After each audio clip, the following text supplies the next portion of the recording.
जम्मू में Jammu and Kashmir transport welfare association द्वारा दी गई चक्का जाम का असर देखने को मिल रहा है।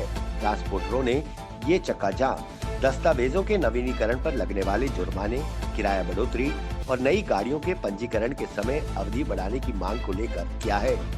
वहीं आज ट्रांसपोर्टरों ने जम्मू में सरकार के खिलाफ जमकर विरोध प्रदर्शन किया। वर्ष 2021 के बाबा बर्फानी की वार्षिक यात्रा के लिए आने वाले श्रद्धालुओं को बेहतर चिकित्सा सुविधाएं हासिल होंगी।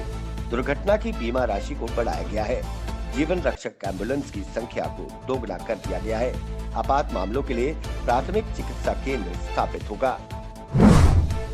जम्मू के मेयर चंद्रमोहन गुप्ता का आज 63वां जन्मदिन है। इस मौके पर उन्होंने कहा कि शहर मेरा परिवार है, इसके सुख दुख मेरे अपने हैं। घर की तरह ही जम्मू शहर को संवारने की कोई कसर नहीं छोड़ूंगा। जम्मू कश्मीर में आपदा प्रबंधन प्राधिकरण ने जम्मू व कश्मीर संभाग के ऊंचे वाले इलाकों में हिमस्खलन की चेतावनी के बाद प्रशासन ने आपदा प्रबंधन केंद्रों को पूरी तरह से तैयार रहने को कहा है। कश्मीर संभाग के ऊंचे वाले क्षेत्रों में हिमस्खलन और भूस्खलन की चेतावनी दी गई है। ऊंचे वाले क्षेत्रों के लोगों को स्पष्ट हिदायत दी गई है कि इस दौरान अपने घरों से बाहर न निकले। अनुच्छेद 370 और 35 से हटने के बाद देश के किसी भी नागरिक को जम्मू कश्मीर में जमीन खरीदने की छूट के बीच जमीनों के दाम में लगातार वृद्धि का सिलसिला जारी है। इसे देखते हुए सरकार ने जमीनों के न्यूनतम दाम तय कर दिए हैं, जो पिछले साल की तुलना में 10 से 20% तक अधिक है। जम्मू शहर खास में रिहायशी जमीन 56.41 लाख से 63.41 लाख प्रति कनाल, तो वहीं कमर्शियल जमीन 93.46 लाख से 126.70 लाख प्रति कनाल है। इस तरह अलग अलग इलाकों के जमीन के रेट तय कर दिए गए हैं।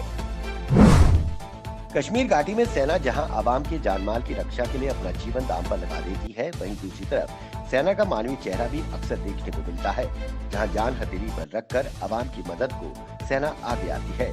इसी क्रम में सेना के HQ 7 सेक्टर 21 RR COB यमराट को देर रात एक इमरजेंसी कॉल आता है, जिसमें विलेज चपरान में महिला और उसका परिवार नवजात बच्चे को लेकर घर वापस जाने पर भारी बर्फबारी के कारण रास्ते में ही फंस गया। सेना द्वारा उन्हें सकुशल 4 किलोमीटर पैदल चलकर एक स्ट्रेचर पर रखकर घर पहुंचाया गया। साथ ही सेना ने उन्हें राशन और पैसे देकर परिवार की मदद की। घर पहुंचने पर नवजात बच्चे की दादी ने सेना को आशीर्वाद दिया और कहा, अल्लाह तुम्हें हमेशा सुरक्षित रखे। देश में कोरोना के दैनिक मामलों में उतार चढ़ाव का सिलसिला जारी है। पिछले 24 घंटे में देश भर में कोरोना के 19,078 नए मामले सामने आए, तो वहीं इस दौरान 264 मरीजों की मौत हो गई।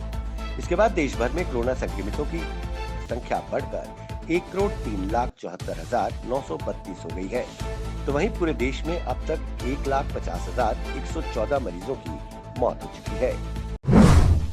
देश में कोरोना के साथ साथ एक और संक्रमण की बीमारी फैलने का खतरा बढ़ गया है। राजस्थान, मध्य प्रदेश, केरल, हिमाचल में बर्ड फ्लू का खतरा बढ़ गया। इन राज्यों में कई सैकड़ों पक्षियों को मार दिया गया है। इसी क्रम में जम्मू कश्मीर में भी अलर्ट जारी है। जम्मू के घराना वेटलैंड में भी सतर्कता बढ़ाई गई है। सैंपल्स लिए जा रहे हैं। लोगों को तालाब के किनारे जाने से मना कर दिया गया है। केंद्र सरकार की ओर से लाए गए 3 कृषि कानूनों पर सुप्रीम कोर्ट ने 11 जनवरी तक सुनवाई को स्थगित कर दिया है। कोर्ट ने एक वकील की ओर से दायर याचिका पर सुनवाई करते हुए कहा कि हम किसानों की स्थिति को समझ रहे हैं। इस याचिका में केंद्र सरकार द्वारा लाए गए 3 कृषि कानूनों को खत्म करने की मांग की गई थी। महाराष्ट्र सरकार ने एक बार फिर मोदी सरकार पर निशाना साधा है। शिवसेना ने अपने मुखपत्र सामना में एक लेख के जरिए किसान आंदोलन को लेकर मोदी सरकार पर सवाल उठाए।